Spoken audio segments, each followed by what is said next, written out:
नमस्कार, आप देख रहे हैं डीटीवी भारत। मैं हूं अभिषेक मिश्रा।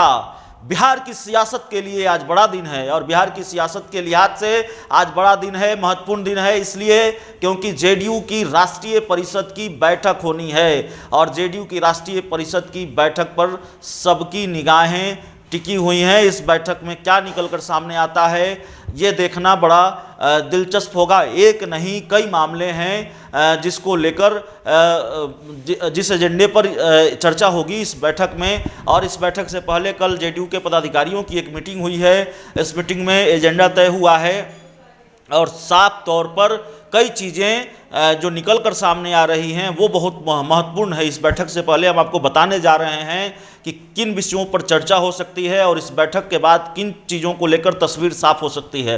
पार्टी सूत्रों के हवाले से जो खबर आ रही है और अंदर खाने से जो हमारे पास जानकारी है वो जानकारी ये है कि यूपी चुनाव के एजेंडे पर बातचीत इस बैठक में चर्चा होनी है। यूपी चुनाव को लेकर भी रणनीति तैयार होनी है और जेडीयू चाहती है कि बीजेपी के साथ मिलकर चुनाव लड़े और एक सम्मानजनक समझौता बीजेपी के साथ हो। सीटों की जो हिस्सेदारी हो वो सम्मानजनक हिस्सेदारी हो और बीजेपी अगर इसके लिए तैयार हो जाती है तो जेडीयू बीजेपी के साथ मिलकर चुनाव लड़ेगी। और अगर बीजेपी तैयार नहीं होती है तो जेडीयू नीतीश मॉडल पर चुनाव लड़ेगी।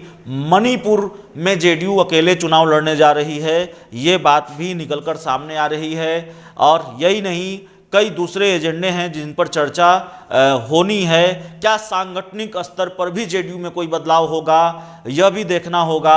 संगठन में कोई फेरबदल होगा, उसको लेकर कोई ऐलान होता है, उसको लेकर कोई किसी फैसले पर मुहर लगती है, यह भी देखना होगा।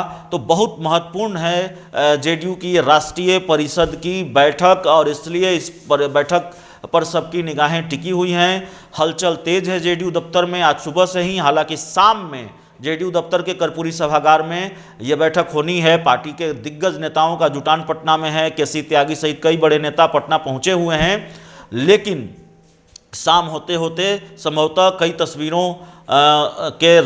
तस्वीरों का राज खुल जाएगा, कई तस्वीरें साफ हो जाएंगी।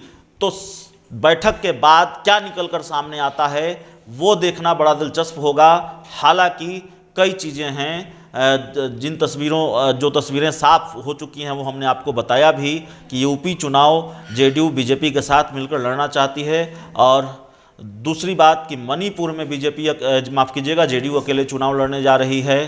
तो बीजेपी के साथ किस तरह से डील होना है, जेडीयू के अंदर जो परसेप्शन बना है कि पार्टी में टूट है, पार्टी दो खेमों में बटी हुई है, इस परसेप्शन से कैसे निपटना है, इस परसेप्शन को कैसे खारिज करना है। आने वाले दिनों में पार्टी की जो राजनीतिक मुश्किलें हैं, आने वाले दिनों में देश के 5 राज्यों में जो विधानसभा चुनाव होने हैं उसमें जेडीयू की भूमिका क्या होगी, इन विषयों पर भी इस बैठक में चर्चा होनी है। तो इस पूरी खबर में इतना ही, इस पूरी रिपोर्ट में इतना ही। बहुत बहुत धन्यवाद।